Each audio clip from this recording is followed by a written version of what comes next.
जय हिंद दोस्तों, विद्यापीठ study point में आप सबका स्वागत है। आइए हम इस वीडियो में जो कवर करने जा रहे हैं ये आपको जो यूटेरिया का बीपीएससी का प्रैक्टिस सेट आया है उसका ही सेट नंबर 3 देखेंगे। इससे पहले जो है 2 सेट का पीडीएफ प्लस वीडियो टेलीग्राम पे अपलोड है और यूट्यूब पे भी इसका वीडियो अपलोड है, तो वहाँ जाके इसका सॉल्यूशन देख सकते हैं। इसका पीडीएफ हम टेस्ट से पहले ही अपलोड कर देते हैं, तो वहाँ से जा कर के आप पहले टेस्ट दीजिए, उसके बाद आकर के यूट्यूब पे आप अपना सॉल्यूशन मिलाइए कितना आपका सही हो रहा है। इसमें आपको टारगेट लेके चलना है जो 90+ क्वेश्चन सही होना जो है ज़रूरी है, जिससे कि आपका आगामी शिक्षक भर्ती का जो एग्ज़ाम होगा इसमें पीटी कर सकते हैं या जो एग्ज़ाम होने वाला है उसमें आपका एक रिजल्ट कन्फर्म हो सके। तो चलिए हम आज का क्लास जो है शुरू करते हैं। यदि चैनल पर नए हैं तो प्लीज़ चैनल को सब्सक्राइब करिए, बगल में बेल आइकन होगा उसको दबाइए ताकि जो भी वीडियो डाले उसका नोटिफिकेशन आपको मिल सके। जो इस चैनल पे देखिएगा तो लगातार टेस्ट सीरीज जो है ये चलते रहता है, तो आप अपना टेस्ट दे करके तैयारी को और बूस्टअप कर सकते हैं। तो देखिए पहला क्वेश्चन जो कह रहा है हड़प्पा सभ्यता में जुते हुए खेत का साक्ष्य कहाँ से मिला है। तो एक आता है हड़प्पा सभ्यता में जुते हुए खेत का साक्ष्य। तो जुते हुए खेत का साक्ष्य जो मिला है ये कालीबंगा से मिला है। कालीबंगा स्थित कहाँ पे है? राजस्थान के हनुमान नगर जिला में ये स्थित है कालीबंगा राजस्थान के घग्गर नदी के किनारे स्थित है। हड़प्पा कालीन यह स्थल है। यहाँ से जुते हुए खेत का साक्ष्य जो है अलंकृत ईंट, चूड़ियाँ, लकड़ी की नली आदि का जो है साक्ष्य मिला है। तो कौन कौन साक्ष्य मिला है कालीबंगा से? तो याद रखिए जो अलंकृत ईंट का साक्ष्य मिला है, चूड़ियाँ का साक्ष्य मिला है, लकड़ी की जो है नली बनाई गई थी उसका साक्ष्य मिला है और जुते हुए खेत का तो साक्ष्य मिला ही है। लोथल जो है ये आपका देखिएगा तो गुजरात के भोगवा नदी के किनारे स्थित है। यहाँ से डॉकयार्ड बिजनेस जैसा पद्धति जो कर सकते हैं, टेराकोटा का जो सिलखरी का सिक्का था वो सब का प्रमाण जो है सारा ये लोथल से मिला है। यहाँ पे इसको जो है ये नंबर लगाइएगा आंसर। नेक्स्ट 2 नंबर क्वेश्चन का है अशोक द्वारा कलिंग का युद्ध जो है किस वर्ष लड़ा गया था। तो अशोक द्वारा कलिंग का युद्ध जो था ये 261 ईस्वी पूर्व में लड़ा गया था। राज्याभिषेक के 8वें वर्ष जो है 261 ईस्वी पूर्व में अशोक ने कलिंग पर आक्रमण किया। इस युद्ध में 1 लाख लोग जो है मारे गए थे तथा 1,50,000 लोग जो है बंदी बनाए गए थे। इसी जो है युद्ध के बाद जो है युद्ध की नीति छोड़ करके धर्म की नीति अपना लेता है ये अशोक। ठीक है, तो नेक्स्ट क्वेश्चन देखिए 3 नंबर का है मौर्य काल में जो चारागाह के अध्यक्ष को क्या कहा जाता था। तो चारागाह के अध्यक्ष को जो कहा जाता था ये कहा जाता है विविधा अध्यक्ष। क्या कहता है? विविधा अध्यक्ष कहा जाता है। इसका आंसर सी हो जाएगा। अर्थशास्त्र में देखिएगा तो 26 प्रकार के अध्यक्ष का वर्णन किया गया है। चारागाहों के अध्यक्ष को विविधा अध्यक्ष कहा जाता था। नेक्स्ट देखिए कह रहा है 4 नंबर क्वेश्चन गुप्त काल में पुग जो है किसे कहा जाता था। पुग जो है किसे कहा जाता था गुप्त काल में? तो ये न्यायालय को पुग कहा जाता था। क्या कहा जाता था? न्यायालय को पुग कहा जाता था। गुप्तकालीन न्याय व्यवस्था में सम्राट सर्वोच्च न्यायाधिकरण होता था। उस समय न्यायालय के 4 वर्ग होते थे। ठीक है, पहला वर्ग जो होता था राजा के न्यायालय, दूसरा वर्ग देखिएगा तो पुग होता था, तीसरा वर्ग जो होता था वो श्रेणी होता था और चौथा वर्ग जो होता था ये कुल होता था। यहाँ पे इसका आंसर बी लगाना है। 5 नंबर क्वेश्चन का है निम्नलिखित में से कौन सी रचना हर्षवर्धन से संबंधित नहीं है। इसमें से देखिए हर्षवर्धन से संबंधित कौन सी रचना नहीं है। तो यहाँ पे देखिए नागानंदन हर्षवर्धन के द्वारा लिखा गया है, प्रियदर्शिका हर्षवर्धन के द्वारा लिखा गया है, रत्नावली हर्षवर्धन के द्वारा। लेकिन काव्य दर्शन जो है ये काव्य दर्शन का रचना जो है दंडी के द्वारा किया गया था। किसके द्वारा? दंडी के द्वारा इसकी रचना किया गया। तो इसका आंसर आपको डी लगाना है, ये आपको हर्षवर्धन के द्वारा नहीं लिखा गया है। ठीक है, नेक्स्ट 6 नंबर क्वेश्चन देखिए मंदसौर अभिलेख का संबंध किस शासक से है। तो मंदसौर अभिलेख है इसका संबंध देखिएगा तो यशोवर्मन से है। किससे है? यशोवर्मन से है। ठीक है, इसका आंसर सी लगाना है। नेक्स्ट 7 नंबर क्वेश्चन कर रहा है मोहम्मद गोरी को भारत में पहली बार किसने पराजित किया था। तो मोहम्मद गोरी को जो है भारत में सबसे पहली बार जो पराजित किया था ये भीम द्वितीय के द्वारा पराजय हुआ था। किसके द्वारा? भीम द्वितीय के द्वारा पराजय हुआ था। गोरी का प्रथम आक्रमण देखिएगा तो 1175 ईस्वी में मुल्तान पर हुआ था। 1178 ईस्वी में मोहम्मद गोरी ने गुजरात पर आक्रमण किया, परंतु भीम द्वितीय ने उसे जो है माउंट आबू के निकट पराजित किया था। यह भारत में मोहम्मद गोरी की पहली पराजय थी। इसके बाद देखिएगा तो मोहम्मद गोरी और पृथ्वीराज तृतीय के बीच में 2 तराइन का युद्ध होता है। जो पहला जो होता है 1191 में और दूसरा जो होता है 1192 में। तो पहला में तो पृथ्वीराज तृतीय जीत जाता है और दूसरा में जो है मोहम्मद गोरी जीत करके जो है आपको पृथ्वीराज को क्या कर देता है, हत्या कर देता है। उसके बाद जो अपने गुलाम को दे देता है। उसके बाद दिल्ली सल्तनत के स्थापना करता है कुतुबुद्दीन ऐबक, जो 1206 में करता है। नेक्स्ट देखिए 8 नंबर क्वेश्चन का है, दिल्ली सल्तनत में विद्रोहियों के प्रति दुर्बल नीति किस शासक ने अपनाई थी? तो दिल्ली सल्तनत में विद्रोहियों के प्रति दुर्बल नीति जो है कौन से शासक के द्वारा अपनाया गया था? तो ये अपनाया गया था जलालुद्दीन फिरोज खिलजी के द्वारा। किसके द्वारा? जलालुद्दीन फिरोज खिलजी के द्वारा।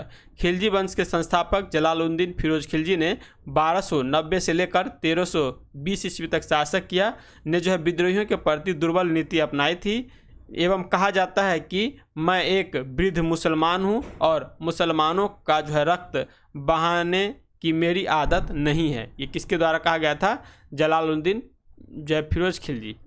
नेक्स्ट देखिए 9 नंबर क्वेश्चन का है, दिल्ली सल्तनत के किस सुल्तान ने सैनिकों को नगद वेतन देने की प्रथा आरंभ की? तो ये किया गया था अलाउद्दीन खिलजी के द्वारा। किसके द्वारा? अलाउद्दीन खिलजी के द्वारा।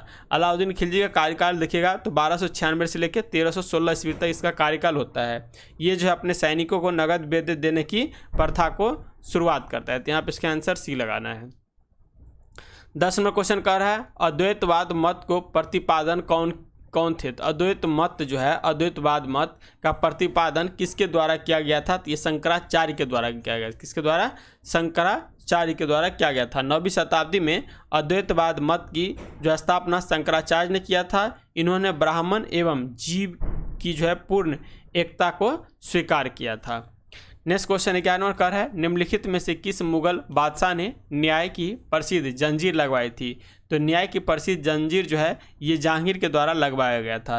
1605 ईस्वी में जहांगीर गद्दी पर बैठते हैं। उसके बाद आगरा के किले में जो है और यमुना नदी के किनारे खड़े पत्थर के खंभों के बीच में न्याय की प्रसिद्ध जंजीर लगवाती है। ठीक है, साथ ही 12 घोषणाओं का भी प्रकाशित करता है यहाँ पे जहांगीर के द्वारा। तो यहाँ पे इसका आंसर ए हो जाएगा। नेक्स्ट देखिए 12वां क्वेश्चन का है, निम्नलिखित में से किसने दारा शिकोह को जो है लघु अकबर कहा था? तो दारा शिकोह जो था ये इसको जो है लघु अकबर किसके द्वारा कहा गया था?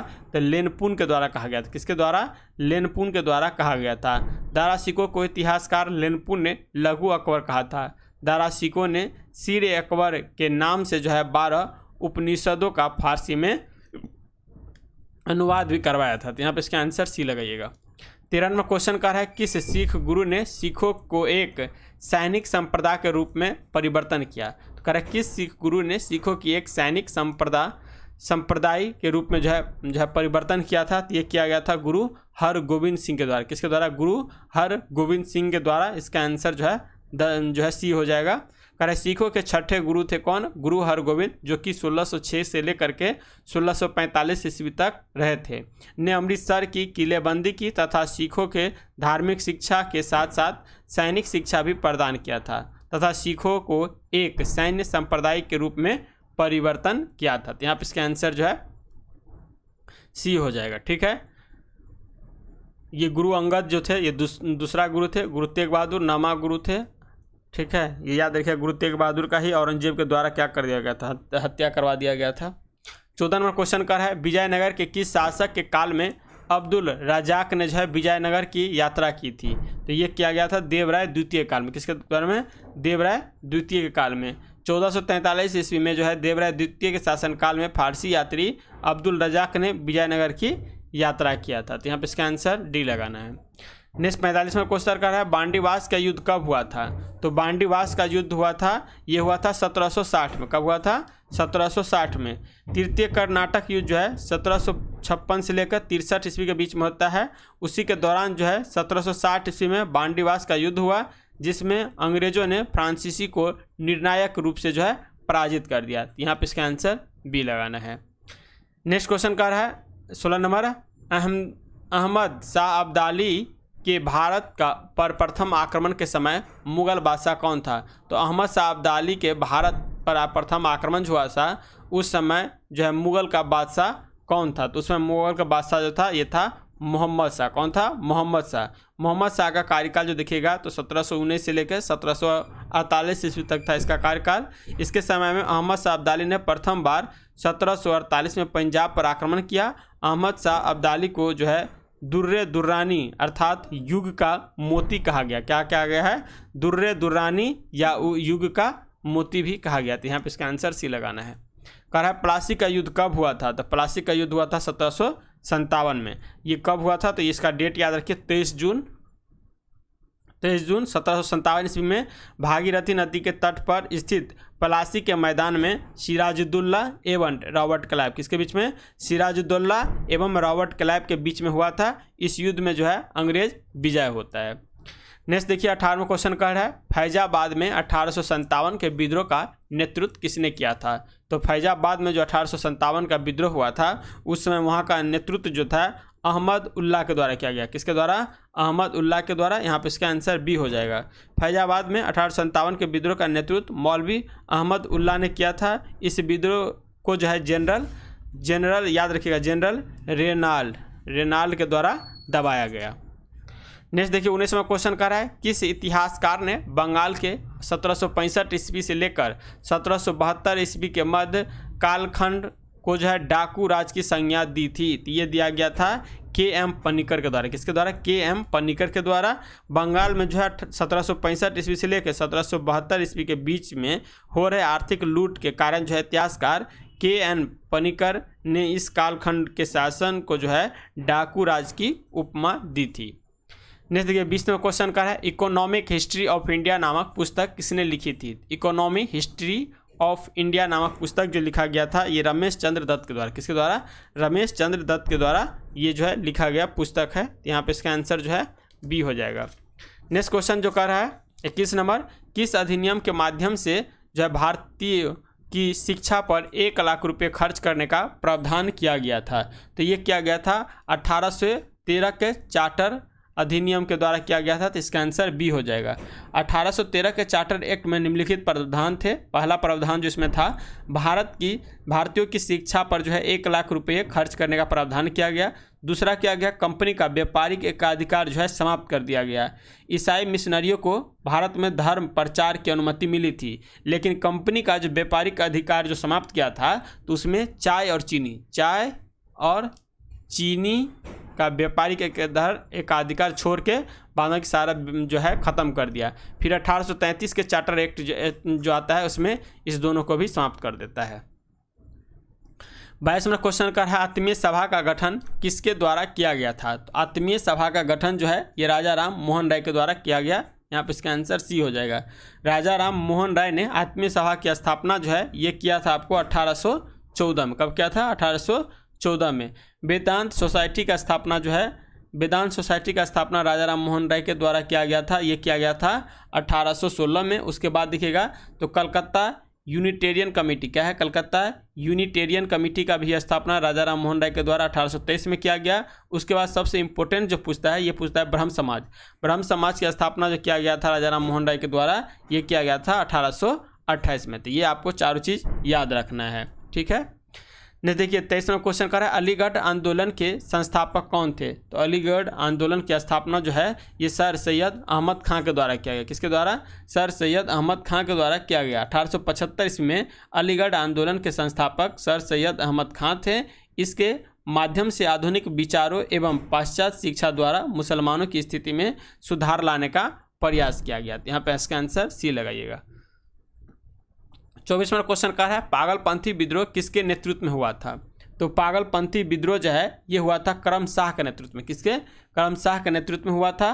पागलपंथी विद्रोह जो है ये आपको 1813 से लेकर कब से कब ये पागलपंथी विद्रोह जो है 1813 से लेके ये चला था आपको 1831 ईस्वी तक। ठीक है। करम शाह के नेतृत्व में हुआ था। यह जो है धार्मिक पंथ सत्य तथा समानता एवं बंधुता आदि पर बल देता था ये पागलपंथी विद्रोह। यहाँ पे इसका आंसर ये हो जाएगा। 25वां क्वेश्चन का है सन 1881 ईस्वी का प्रथम कारखाना अधिनियम किस वायसराय के काल में पारित हुआ?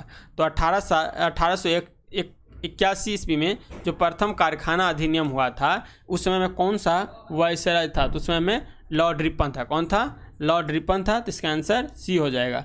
लॉर्ड रिपन के समय में प्रथम कारखाना अधिनियम 1881 में पारित किया गया। इसके माध्यम से 7 वर्ष के कम उम्र के बच्चों को जो है काम करने पर प्रतिबंध लगा दिया। तो ये बच्चों के लिए ये जो कारखाना अधिनियम आया था 1881 में, उस समय में लॉर्ड रिपन वायसराय था। नेक्स्ट देखिए 26 नंबर क्वेश्चन कर रहा है, गांधी जी ने दक्षिण अफ्रीका प्रवास के दौरान किस रचना का प्रकाशन किया था? तो ये जो है रचना हो जाएगा इंडियन ओपिनियन। कौन सा? इंडियन ओपिनियन हो जाएगा, इसका आंसर सी हो जाएगा। देखिए कह रहा है दक्षिण अफ्रीका प्रवास के दौरान गांधी जी द्वारा इंडियन ओपिनियन नामक पत्र का प्रकाशन किया गया था। नेक्स्ट है 27वां क्वेश्चन, किस गवर्नर जनरल द्वारा सर्वप्रथम प्रेस पर सेंसरशिप लागू किया गया था? तो ये किया गया था लॉर्ड वेलेस्ली के द्वारा। किसके द्वारा? लॉर्ड वेलेस्ली के द्वारा। यहाँ पे इसका आंसर बी हो जाएगा। करा सर्वप्रथम प्रेस पर सेंसरशिप लागू करने के लिए लॉर्ड वेलेस्ली ने 1799 में जो है ये समाचार पत्रों पर प्रत्यक्षण अधिनियम पारित किया था।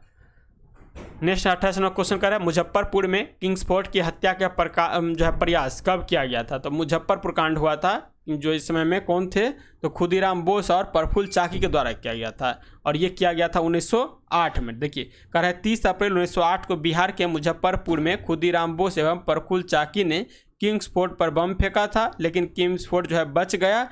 इस बम कांड में मिस्टर कैनेडी की पत्नी एवं पुत्री जो है मारी गई थी। यहाँ पे इसका आंसर सी हो जाएगा। यही सबसे कम एज में जो है फांसी किसको चढ़ाया गया था? तो खुदीराम बोस को चढ़ाया गया था। 29 नंबर क्वेश्चन का है, निम्नलिखित में से किसने जो है दिल्ली में स्वदेशी आंदोलन का नेतृत्व किया था? तो दिल्ली में स्वदेशी आंदोलन का जो है नेतृत्व किया गया था सैयद हैदर राजा के द्वारा। किसके द्वारा? सैयद हैदर राजा के द्वारा। यहाँ पे इसका आंसर सी हो जाएगा। स्वदेशी आंदोलन का प्रसार जो है बंगाल से प्रारंभ होकर पूरे देश में फैल गया था। इसी क्रम में दिल्ली में स्वदेशी आंदोलन का नेतृत्व सैयद हैदर राजा ने किया था। 30 नंबर क्वेश्चन का है, किस उदारवादी नेता को दी ग्रैंड ओल्ड मैन, क्या है? दी ग्रैंड ओल्ड मैन के नाम से जाना जाता है? तो ये दादा भाई नेहरू को जाना जाता है। ठीक है, इनका आंसर डी लगाइएगा, दादा भाई नेहरू हो जाएगा। नेक्स्ट 31 नंबर क्वेश्चन का है, निम्नलिखित में से कौन सी घटना सबसे बाद में घटी हुई थी? तो सबसे जो बाद में घटा, पहले देखिए असहयोग आंदोलन 1920 में शुरू हो गया। खेरा सत्याग्रह ये आपको 1918 में हुआ था शायद। इसके बाद स्वराज पार्टी का गठन जो हुआ था ये 1923 में हुआ था। चंपारण सत्याग्रह जो हुआ था 1917 में हुआ था। क्या कर रहा है? घटना सबसे बाद घटित, तो सबसे बाद घटित होगा स्वराज पार्टी का गठन हो जाएगा। इसका आंसर जो है आपका बी हो जाएगा। नेक्स्ट क्वेश्चन देखिए 32 में कर है, जालियांवाला बाग हत्याकांड के विरोध में निम्नलिखित में से किसने अपनी सर की उपाधि त्याग दी थी? तो जालियांवाला कांड हुआ था, उसमें सर की उपाधि जो है रविन्द्रनाथ टैगोर के द्वारा त्यागा गया था। उसके बाद महात्मा गांधी को जो कैसरे हिंद की उपाधि मिला था, ये भी अपना कैसरे हिंद की उपाधि लौटा दिए थे। तो यहाँ पे लगाइएगा रविन्द्रनाथ टैगोर जी। ठीक है, नेक्स्ट क्या है 33 नंबर क्वेश्चन, महात्मा गांधी द्वारा चलाया गया प्रथम जन आंदोलन कौन था? तो महात्मा गांधी द्वारा चलाया गया प्रथम जन आंदोलन जो था ये था असहयोग आंदोलन। कौन था? असहयोग आंदोलन, जो आपका असफल रहा था। क्यों रहा था? तो क्योंकि ये बाद में देखिएगा तो 4 फरवरी 1922 को क्या किया, चौरी चौरा नामक जगह पर एक पुलिस थाने को जला दिया, जिसमें कहा जाता है पुलिस सब जो है जल के मर गया था। उसके बाद 12 फरवरी 1922 को जो है यह असहयोग आंदोलन क्या है वापस ले लेता है। और ये इसी में जो है कह रहा है पहली बार जो है पुरुष और महिला लोग सब भाग ली थी और जन आंदोलन के रूप में विकसित हुआ। यही असहयोग आंदोलन हो जाएगा, बी हो जाएगा। 34 नंबर क्वेश्चन का है, निम्नलिखित में से किसके सुझाव पर भारतीयों को साइमन कमीशन से बाहर रखा गया था? तो साइमन कमीशन जो था 7 सदस्यीय समिति था, कमिटी 7 सदस्य था, जिसमें एक भी भारतीय नहीं था। क्या था? जिसमें एक भी भारतीय नहीं था। और उस समय जो है भारत का वायसराय इरविन था। तो इरविन के कहने पे ही कहा जाता है कि जो आपको एक भी सदस्य भारतीय को नहीं रखा गया। और इसी साइमन कमीशन का विरोध करते हुए लाला लाजपत राय ने गो बैक साइमन का नारा दिया था। और इसी से लाठी से जो है चार्ज किया गया। और ये लाहौर में जब लाठी से घायल होते हैं लाला लाजपत राय, उनके बाद इनकी मृत्यु हो जाती है। इसका आंसर जो है सी हो जाएगा, लॉर्ड इरविन। 35वां क्वेश्चन का है, द्वितीय विश्व युद्ध कब शुरू हुआ था? तो द्वितीय विश्व युद्ध जो शुरू हुआ था ये हुआ था 1939 में। कब हुआ था? 1939 में हुआ था द्वितीय विश्व युद्ध की शुरुआत। कह रहे द्वितीय विश्व युद्ध 1 सितंबर 1939 ईस्वी को जर्मन के पोलैंड पर आक्रमण से जो है शुरू हो गया था। जर्मन के द्वारा पोलैंड पर आक्रमण किया गया था, उसके बाद ही जो है द्वितीय विश्व युद्ध की शुरुआत हो गई थी। 36 नंबर क्वेश्चन कह रहा है निम्नलिखित में से कौन सा युग्म सही सुमेलित नहीं है। यहाँ पे बताना है कौन सा युग्म जो है सही सुमेलित नहीं है।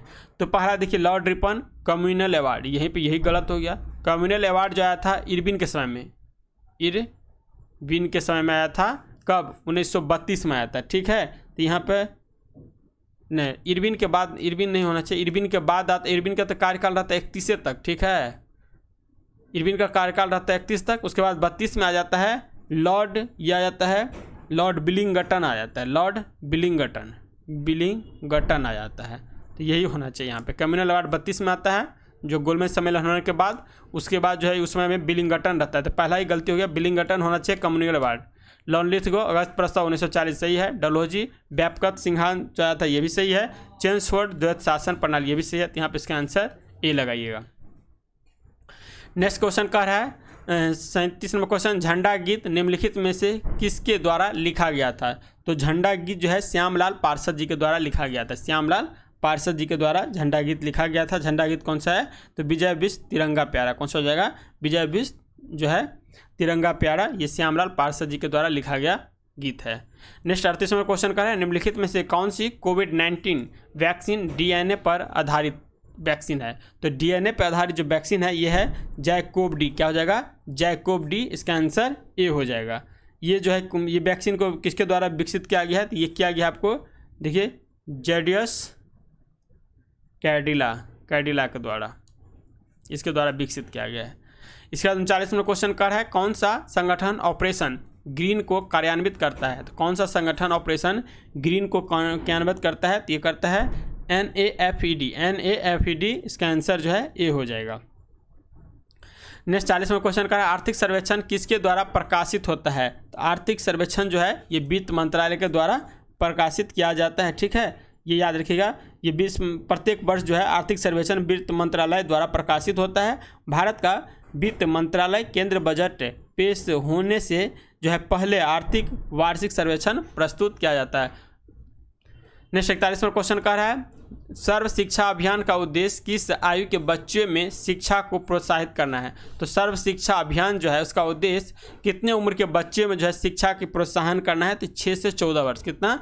6 से 14 वर्ष जो है इसमें होना चाहिए। और सर्व शिक्षा अभियान शुरू कब हुआ था? ये 2001 में हुआ था। कब हुआ था? 2001 में इसकी शुरुआत की गई थी। 42 नंबर क्वेश्चन कह रहा है वो उद्योग जो खनिज का उपयोग कच्चे माल के तौर पर करते हैं ये कहलाते हैं। तो वो उद्योग जो खनिज का उपयोग जो है कच्चे माल के तौर पर करते हैं या कच्चे जो है वस्तु बनाने के उपयोग के तौर पर करते हैं उसे हम क्या कहते हैं? उसे कहते हैं खनिज आधारित उद्योग। क्या कहते हैं? खनिज आधारित उद्योग कहते हैं। 43वां क्वेश्चन कर रहा है निम्नलिखित कंद फसलों में से किसे जो है गरीब का मित्र कहा जाता है। तो गरीब का मित्र कहा जाता है आलू को। किसको कहा जाता है? आलू को कहा जाता है। नेक्स्ट कह रहा है 44 नंबर क्वेश्चन है भारतीय मौसम विज्ञान संस्थान कहाँ स्थित है। तो भारतीय मौसम विज्ञान संस्थान जो है ये आपको नई दिल्ली में है। कहाँ पे है? नई दिल्ली में है। वहीं देखिए कुछ याद रखिएगा, जैसे भारतीय मौसम विज्ञान संस्थान नई दिल्ली में हो गया, उसी तरह से जो है प्लाज्मा अनुसंधान संस्थान कहाँ पे है? प्लाज्मा अनुसंधान संस्थान, ये प्लाज्मा अनुसंधान संस्थान गांधीनगर में हो जाएगा। ठीक है, उसके बाद देखिए कोलकाता आता है। तो कोलकाता में केंद्रीय कांच तथा मृत्तिका अनुसंधान संस्थान हो जाएगा। क्या हो जाएगा? केंद्रीय कांच तथा मृत्तिका अनुसंधान संस्थान हो जाएगा।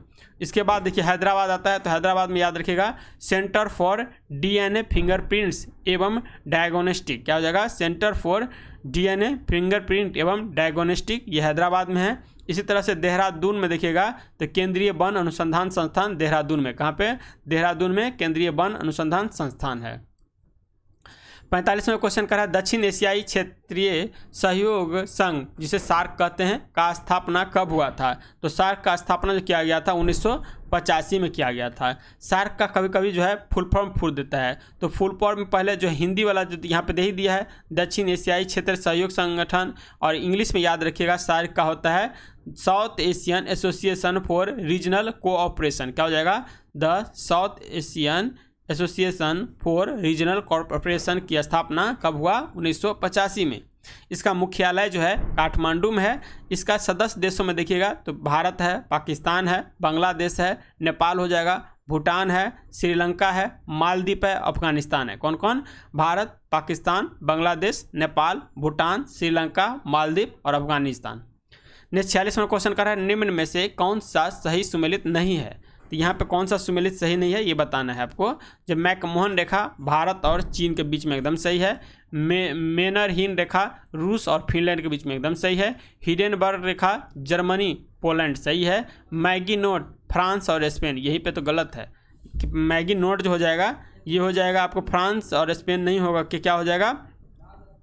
जर्मनी और फ्रांस। फ्रांस है ही, जर्मनी लगा दीजिए, जर्मनी। ठीक है, स्पेन नहीं होगा इसमें। इसका आंसर डी हो जाएगा।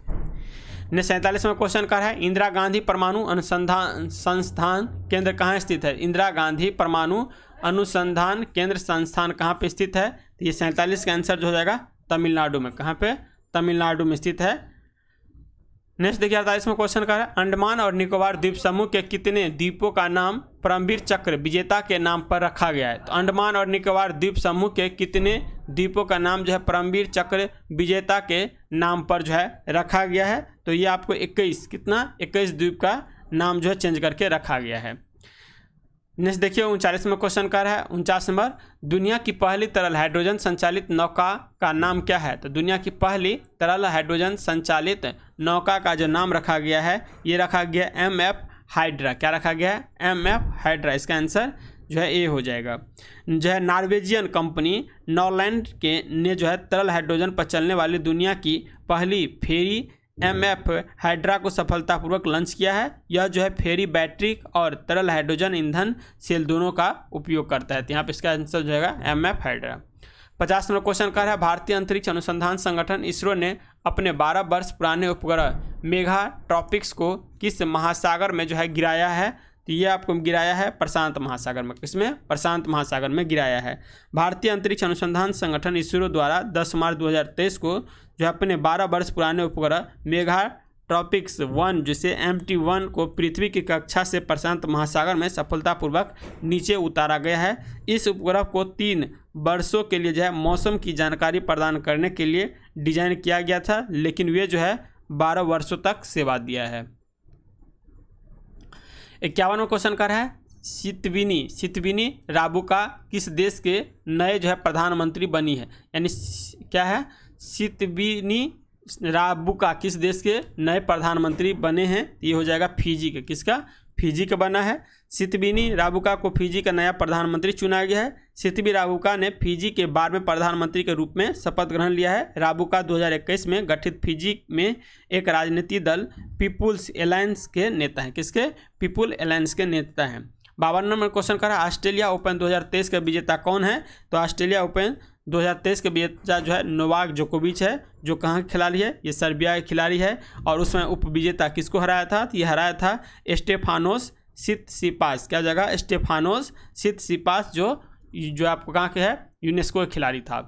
53 नंबर क्वेश्चन कर हाल ही में किस भारतीय संस्था ने कृत्रिम हृदय तैयार करने में सफलता हासिल किया है? ये किया गया IIT कानपुर के द्वारा। किसके द्वारा? IIT कानपुर के द्वारा किया गया है। नेक्स्ट 54वां क्वेश्चन का है किस वर्ष तक भारत ऊर्जा स्वतंत्रता प्राप्त करने का लक्ष्य निर्धारित किया है? तो किस वर्ष तक जो है भारत ऊर्जा स्वतंत्रता प्राप्त करने का लक्ष्य जो है निर्धारित किया है? तो ये क्या है? 2047 तक। कब क्या है? 2047 तक। 55 नंबर क्वेश्चन का है मृदु उत्तक एक प्रकार का है। तो मृदु उत्तक जो है एक प्रकार का सरल उत्तक है। क्या हो जाएगा? सरल उत्तक हो जाएगा। यहाँ पे इसका आंसर बी हो जाएगा। कह रहा है समान या असमान रचना पर समान उत्पत्ति तथा समान कार्य करने वाले कोशिकाओं के समूह को उत्तक कहते हैं। एक में देखिए जो होता है पादप उत्तक के प्रकार देखिएगा। उत्तक के प्रकार देखिएगा, इसको 2 भाग में बांट लीजिए। एक तो होता है विभज्योतक। ठीक है, विभज्योतक उत्तक होता है। और दूसरा जो होता है अस्थायी उत्तक होता है। क्या होता है? अस्थायी उत्तक होता है। तो अस्थायी उत्तक इसमें देखिएगा तो हो जाएगा शीर्षस्थ हो जाएगा, पार्श्वस्थ हो जाएगा, अंतवेशी हो जाएगा। जबकि सरल उत्तक में देखिएगा तो सरल उत्तक में आपको आ जाएगा, इसमें अस्थायी उत्तक में 2 उत्तक होता है। एक होता है यहाँ पे रख लीजिएगा सरल, और दूसरा जो होता है जटिल। ठीक है, जटिल उत्तक होता है। तो ये सरल उत्तक में याद रखिएगा मृदु उत्तक हो जाएगा, स्थूल कोण उत्तक हो जाएगा, दृढ़ उत्तक हो जाएगा। और जटिल में जो होता है दो होता है, एक जाइलम होता है, एक फ्लोम होता है। तो जाइलम का काम क्या होता है, पत्तियों तक जो है जल को पहुंचाना। फ्लोम का क्या होता है, खनिज पदार्थ को पहुंचाना। जाइलम का काम होता है जल को पहुंचाना और फ्लोम का काम होता है खनिज पदार्थ को पौधे में संचारित करना। 56 नंबर क्वेश्चन करें, निम्नलिखित कथनों पर विचार करें। इसमें से देखिए कौन कौन सा सही दे रखा है। कह रहा है कवक में क्लोरोफिल का अभाव होता है, सही है, कवक में क्लोरोफिल का अभाव होता है। मशरूम ब्रायोफाइटा के अंतर्गत आता है, ये यहाँ पे गलत दे रखा है। क्या दे रखा है, गलत दे रखा है, ठीक है। उसके बाद शैवाल संवहनीय पौधा होते हैं, यह भी गलत है। थैलेफाइटा वर्ग के पौधे का शरीर जड़, तना एवं पत्तियों में विभेद नहीं रहता, ये सही है। यहाँ पे इसका आंसर हो जाएगा 1 और 4 सही देखा है, बाकी 2 और 3 जो है गलत दे रखा है। नेक्स्ट 57 क्वेश्चन का है, संक्रमित पेयजल से फैलने वाला रोग कौन सा है। संक्रमित पेयजल से जो फैलने वाला रोग होगा ये होगा हेपेटाइटिस। क्या हो जाएगा, हेपेटाइटिस। इसका आंसर डी हो जाएगा। नेक्स्ट 58 क्वेश्चन का है, दुधारू पशुओं का रोग एंथ्रेक्स होता है। तो दुधारू पशु का जो रोग एंथ्रेक्स होता है ये किससे होता है, तो बैक्टीरिया से होता है। किससे होता है, बैक्टीरिया से होता है। इसमें जो है दुधारू पशु का शरीर जो है फूल जाता है, बुखार आता है एवं दूध की कमी हो जाती है। तो यहाँ पर इसका आंसर जो लगाना है आपको ए लगाना है। नहीं देखिए रसांकुर पाया जाता है, तो रसांकुर जो है ये पाया जाता है छोटी आंत में। कहाँ पे, छोटी आंत में पाया जाता है। आहरनाल का सबसे लंबा भाग जो होता है ये छोटी आंत होता है। छोटी आंत के 3 भाग होते हैं जिसमें ग्रहणी होता है, जेजुनम होता है और इलियम होता है, ठीक है। क्या क्या, ग्रहणी, जेजुनम और इलियम होता है। छोटी आंत के इलियम से जो है रसांकुर पाया जाता है। किसमें, छोटी आंत के जो इलियम पार्ट होता है उसमें रसांकुर पाया जाता है। तो यहाँ पे इसका आंसर सी हो जाएगा। 60 नंबर क्वेश्चन कर रहा है, अवायवीय श्वसन कोशिका के किस भाग में होता है। अवायवीय श्वसन कोशिका के किस भाग में होता है, तो ये जो होता है कोशिका द्रव में होता है। किस में होता है, कोशिका द्रव में होता है। 61 नंबर क्वेश्चन कर रहा है, जब फाइब्रिनोजिन प्लाज्मा से अलग हो जाता है तो फाइब्रिनोजिन रहित प्लाज्मा को कहा जाता है। तो ये प्लाज्मा को सीरम कहा जाता है। क्या कहता है, सीरम कहा जाता है। ये हल्के पीले रंग का होता है, हल्के पीले रंग का होता है, पीला कलर का चिपचिपा पदार्थ होता है। यहाँ पे इसका आंसर सी हो जाएगा।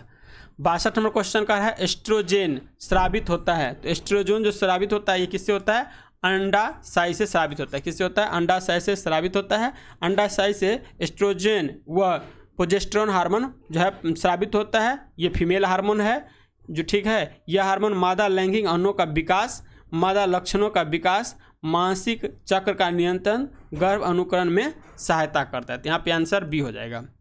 नेक्स्ट क्वेश्चन देखिए 30 नंबर का है, नर युग्मक तथा मादा युग्मक के संयोग से बनता है। तो नर युग्मक एवं मादा युग्मक के संयोग से जो बनता है इसे कहते हैं जायगोट। क्या कहते हैं, जायगोट कहते हैं। नेक्स्ट देखिए 64 में क्वेश्चन का है, मूल भौतिक राशियां की संख्या कितना है। तो मूल भौतिक राशियां की संख्या जो हो जाएगा 7 हो जाएगा। इसमें कौन कौन होगा ये देख लीजिएगा। वे भौतिक राशि जो स्वतंत्र रूप से होते हैं उसे मूल राशियां कहते हैं। जैसे देखिएगा तो लंबाई, द्रव्यमान, समय इत्यादि सब दिया हुआ है। कुल मूल जो राशि है ये कितना हो जाएगा, 7 हो जाएगा। निम्नलिखित में से कौन से जो है कथन असत्य है, तो इसमें बताना है कौन सा कथन असत्य है। तो देखिए क्या कर रहा है, दूरी में केवल परिमाण होता है, एकदम सही है ये। विस्थापन अदिश राशि है, सही है। विस्थापन की दर को त्वरण के दर कहते हैं, ये भी सही है। यानी कह रहा है उपयुक्त सभी सही है। यहाँ पे इसका आंसर डी हो जाएगा, ठीक है। वे भौतिक राशि जिसमें केवल परिमाण होता है, दिशा नहीं, उसे अदिश राशि कहते हैं, ठीक है। और अदिश राशि में देखिएगा तो समय हो गया, द्रव्यमान हो गया, दूरी हो गया, चाल हो गया। वे भौतिक राशि जिसमें परिमाण व दिशा दोनों होते हैं उसे सदिश राशि कहते हैं। जिसे बल हो गया, विस्थापन हो गया। तो यहाँ पे तो बल और विस्थापन क्या है, सदिश होना चाहिए, सदिश होना चाहिए, जबकि हाँ सही है। यहाँ पे अदिश दे रखा है तो ये गलत है। यहाँ पे आंसर जो है डी दे रखा है, ठीक है। एक बार देख लीजिएगा इसको मिला करके। नेक्स्ट क्वेश्चन 66 नंबर क्वेश्चन कह रहा है, यदि किसी वस्तु में बल लगाने से उसमें कोई त्वरण उत्पन्न नहीं होता है तो जो है वह बल कहलाता है। तो बल जो कहलाएगा संतुलित बल कहलाएगा। इसका आंसर ए हो जाएगा। नेक्स्ट 67 नंबर क्वेश्चन कह रहा है, यदि कोई वस्तु किसी द्रव में डूब जाती है तो निम्न में से कौन सा कथन सत्य होता है। तो यहाँ पर देखिएगा 67 का सी हो जाएगा। वस्तु का भार उत्प्लावन बल से अधिक होता है। क्या होता है, वस्तु का भार उत्प्लावन बल से अधिक होता है, सी हो जाएगा। 68वां क्वेश्चन का है पूर्ण आंतरिक परावर्तन की घटना तब संभव होती है जब प्रकाश जाता है। तो ये कब हो जाएगा? तो प्रकाश जो देखिएगा क्या होगा, सघन माध्यम से जब विरल में जाएगा, किसमें? सघन माध्यम से विरल में जाएगा तो क्या होगा? पूर्ण आंतरिक परावर्तन होगा। इसी के कारण जो देखिएगा तो हीरे का चमकना किसके कारण होता है? तो पूर्व आंतरिक परावर्तन के कारण ही हीरे का चमक आता है। ये सघन से जो है सघन से सघन माध्यम में, सघन से विरल माध्यम होना चाहिए ना। यहाँ पे इसका आंसर ये नहीं होगा, बी हो जाएगा। इसका आंसर बी हो जाएगा, सघन से विरल माध्यम में। ठीक है, नेक्स्ट देखिए क्या कर रहा है 69वां क्वेश्चन, श्वेत प्रकाश जब एक प्रिज्म से होकर गुजरती है तो वर्ण रंग सबसे कम विचलित होती है।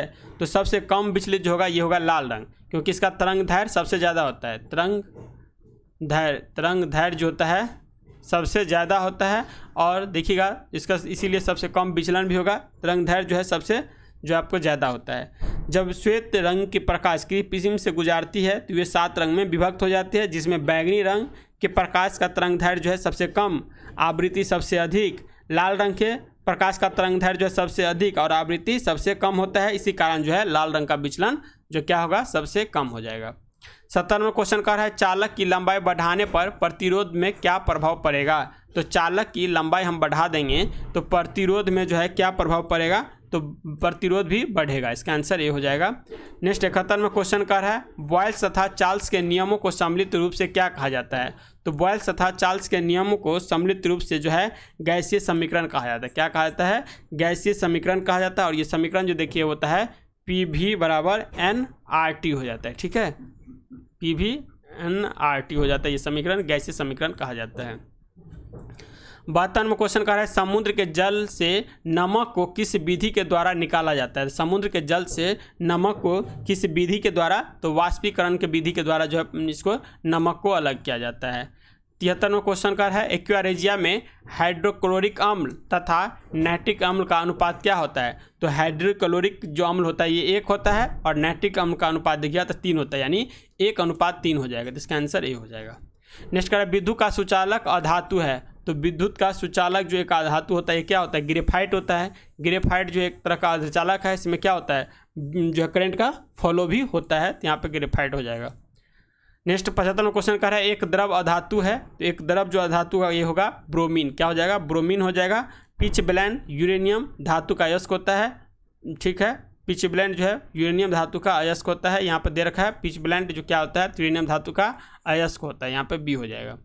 77वां क्वेश्चन का है रेडियो सक्रियता की खोज किसने किया था। तो रेडियो सक्रियता का जो खोज है ये हेनरी बेकेरेल के द्वारा किया गया। किसके द्वारा?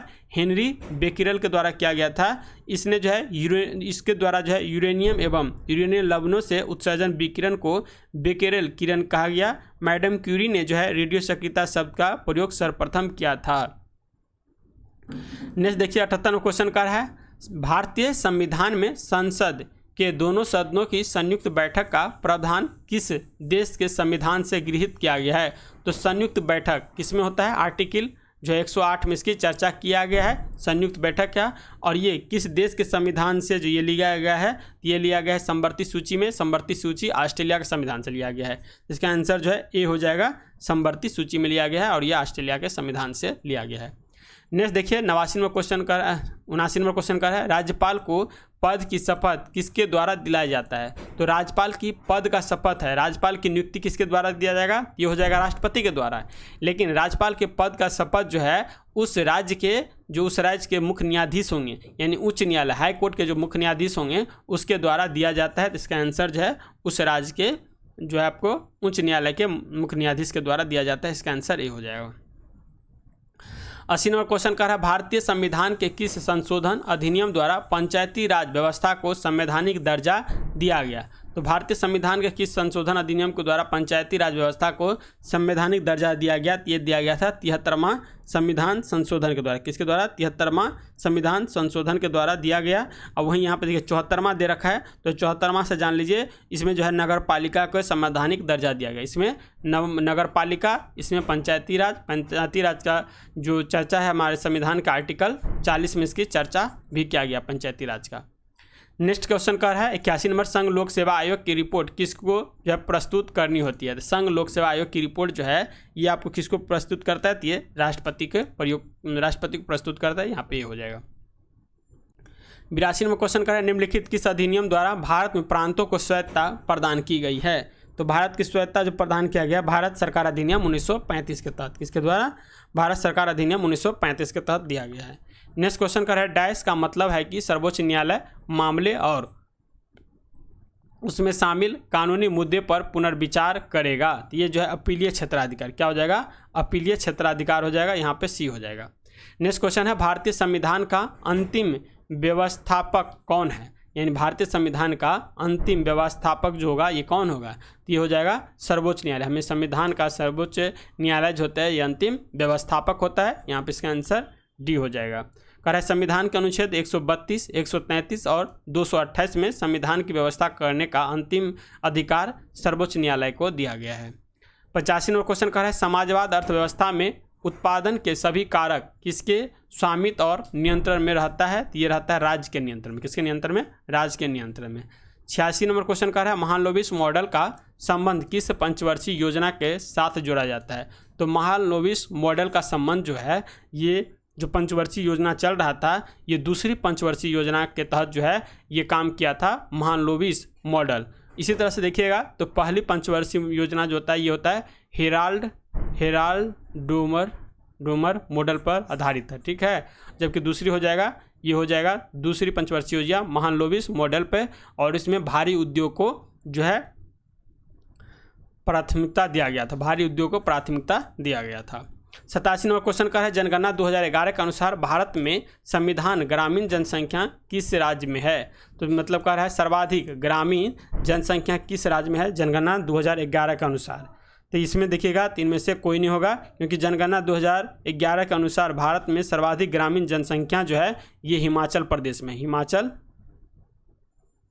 प्रदेश में है, ठीक है। यहाँ पर मारिएगा हिमाचल प्रदेश होगा, इनमें से कोई नहीं आंसर होगा।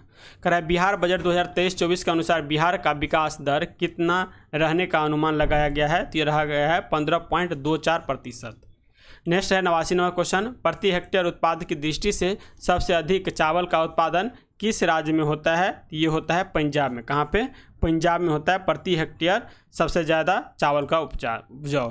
अब कहता है सूची 1 को सूची 2 से मिलाइए। तो जिम कार्बेट कहाँ पे है, तो जिम कार्बेट उत्तराखंड में है। वहीं देखिएगा बांधवगढ़ जो हो जाएगा मध्य प्रदेश में हो जाएगा। दम्फा देखिएगा तो दम्फा जो हो जाएगा मिजोरम में, और अमथाबोन जो हो जाएगा ये राजस्थान में होगा। इस तरह से इसका आंसर सी हो जाएगा।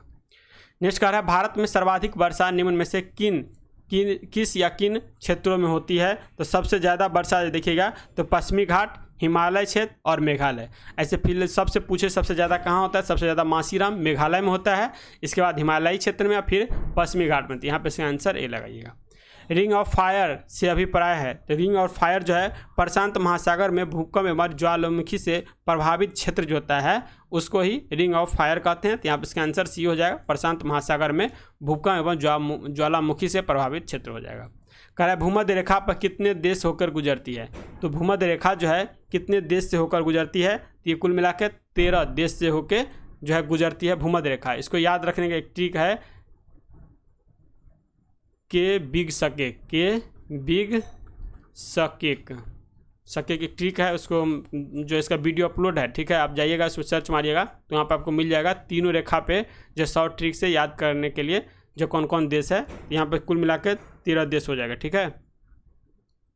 94 में क्वेश्चन कर है निम्नलिखित जलधाराओं में से कौन सी ठंडी जलधारा है। यहाँ पे बताना है कौन सी एक जो है इसमें ठंडी जलधारा है, बाकी क्या है सब गर्म जलधारा है। तो 94 का आंसर हो जाएगा डी, यानी इनमें सभी। फॉकलैंड जलधारा है, लेब्राडोर जलधारा है, अब बेंगुएला जलधारा है। बेंगुएला जलधारा देखिएगा तो ये आपको नामीबिया दक्षिण अफ्रीका के किनारे से जो है बहती, ये मान लीजिए अफ्रीका है, अफ्रीका का तट है, तो ये किनारे से जो है बेंगुएला जलधारा बहती है। और जब भी ध्रुव से लेकर के विषुवत रेखा की ओर जो जलधारा जाती है तो वो कैसी होती है, तो ये ठंडी जलधारा होती है। और जब विषुवत रेखा से मान लीजिए ध्रुव की ओर जाएगा तो ये गर्म जलधारा होगा। तो इस तरह से यहाँ पे जो है आपका देखिए बेंगुएला जो हो गया क्या हो जाएगा, ठंडी जलधारा होगा। उसके बाद आता है फॉकलैंड जलधारा देखिएगा ये भी ठंडी जलधारा है। उसके बाद आता है लेब्राडोर, ये भी आपका ठंडी ही जलधारा है। नेक्स्ट आता है 95 क्वेश्चन, निम्न में से कौन सा देश कैस्पियन सागर से सीमा नहीं बनाती है? तो कैस्पियन सागर से जो सीमा नहीं बनाती है ये इराक जो है कैस्पियन सागर से जो है टच में नहीं है, बाकी सारा देश जो है कैस्पियन सागर से टच में है। इसका ट्रिक भी है तारीख, ठीक है। तारीख जो है इसका एक ट्रिक है, इसमें इससे भी जो है इसका निकाल सकते हैं। तुर्कमेनिस्तान, अजरबैजान, र से रसिया, आई से देखिएगा तो ये हो जाएगा ईरान हो जाएगा, और सी से जो है एक सी से कौन सा देश आता है, इराक, के होना चाहिए, के से हो जाएगा कजाकिस्तान हो जाएगा, ठीक है, के होना चाहिए। तारीख याद रखिए, TARIK, तारीख होता है, ठीक। इससे आप निकालिएगा, तुर्कमेनिस्तान हो जाएगा, अजरबैजान हो जाएगा, रसिया हो जाएगा, ईरान हो जाएगा और कजाकिस्तान हो जाएगा जो कैस्पियन सागर से लगता है। 96 में क्वेश्चन कर रहे हैं, निम्न में से किस जिला की सीमा रेखा की लंबाई पश्चिम बंगाल से सबसे कम स्पर्श करती है? तो ये हो जाएगा आपका पूर्णिया, कौन सा, पूर्णिया, सी हो जाएगा। 97 क्वेश्चन कर रहे हैं, निम्नलिखित में से किस राज्य में सर्वाधिक पायराइट पाए जाते हैं? तो सबसे ज़्यादा पायराइट जो है ये आपको बिहार में ही पाया जाता है। कहाँ पे? बिहार में पाया जाता है। नेक्स्ट है 2011 की जनगणना के अनुसार बिहार में सर्वाधिक लिंगानुपात किस जिले में है? तो सबसे ज़्यादा लिंगानुपात जो है ये 1021 है, और 1021 जो है ये आपको गोपालगंज में है, यहाँ पर इसका आंसर सी हो जाएगा। नेक्स्ट कह रहा है, भारत का सबसे लंबा राष्ट्रीय जलमार्ग कौन सा है? तो राष्ट्रीय जलमार्ग 1 हो जाएगा, जो कि इलाहाबाद से लेकर हल्दिया जलमार्ग के नाम, इलाहाबाद हल्दिया जलमार्ग से नाम से भी जाना जाता है। इसकी लंबाई जो है कुल मिला के 1620 किलोमीटर है। कह रहा है शून्य रेखा कहलाती है, तो शून्य रेखा जो है ये आपको देखिए त्रिपुरा बांग्लादेश के बीच की रेखा को शून्य रेखा के नाम से भी जानते हैं। यहाँ पर इसका आंसर डी हो जाएगा। अब मैथ का आप सोल्यूशन करिएगा तो इसका आंसर देखिए 101 का जो हो जाएगा 36 हो जाएगा। 102 का आंसर मिलाइएगा तो यहाँ पर जो आंसर हो जाएगा √7 प्लस √2 प्लस √7 हो जाएगा, बी हो जाएगा। 103 का आंसर मिलाइएगा तो इसका 1 किलोमीटर प्रति आवर हो जाएगा। नहीं देखिए 104 का देखिएगा तो इसमें 104 का आंसर 12 डिग्री के आसपास हो जाएगा आंसर। 5 का आंसर 105 में आंसर मिलाइएगा तो ये 6 हो जाएगा। 106 का आंसर जो है 60 हो जाएगा। 107 का आंसर जो मिलाइएगा तो 30 लीटर हो जाएगा यहाँ पे। 108 का आंसर जो मिलाइएगा तो यहाँ पे 220.50 रुपया हो जाएगा, यानी बी हो जाएगा इसका आंसर। 109 का आंसर जो मिलाइएगा तो 2.5 की कमी हो % की कमी हो जाएगा, यहाँ पर सी हो जाएगा। नेक्स्ट देखिए 110 दिए गए जो है व्यंजन का मान ज्ञात करिएगा, तो इसका जो सॉल्व करिएगा तो इसका आंसर जो आ जाएगा 674, सी हो जाएगा। 111 का मिलाइएगा तो यहाँ पे 32 आंसर ए हो जाएगा। 112 का हो जाएगा 983, यानी बी आंसर हो जाएगा। लुप्त स्थान को खोजिएगा तो यहाँ पर देखिए जो कितना 113 का आपको ए हो जाएगा, 192 हो जाएगा। 114 का आंसर मिलाइएगा तो यहाँ पे ए 262 हो जाएगा। 115 में देखिएगा 115 का आंसर 78 हो जाएगा, 78। नेक्स्ट है 116 का आंसर मिलेगा तो बी हो जाएगा इसका आंसर, ICKP।